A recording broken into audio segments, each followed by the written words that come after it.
दरवर्षी महाराष्ट्र पोलीसमध्ये चालक या पदासाठी भरपूर जागा निघतात, पण चालक या पदासाठी मित्रांनो काय काय पाहिजे ते भरपूर विद्यार्थ्यांना माहीत नसतं.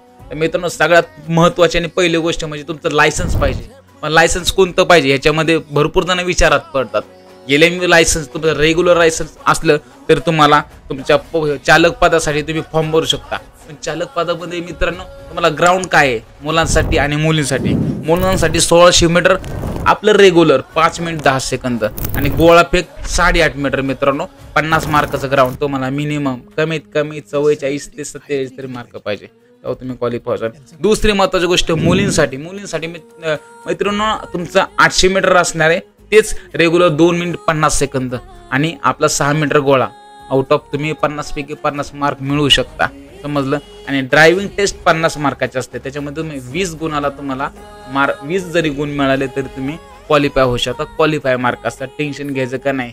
थोडी जरी गाडी चालवता येत असेल चांगली तरी तुम्ही ड्रायव्हिंग टेस्ट पास होऊ शकता. चांगली गाडी चालवा, क्लास लावा आणि फॉर्म तात्काळ भरून टाका. तुम्ही भरती निघाल्याच्या नंतर चालकला तुम्ही फिजिकलला चांगले मार्क तुम्ही घेऊ शकता. 2च इव्हेंट. जय महाराष्ट्र.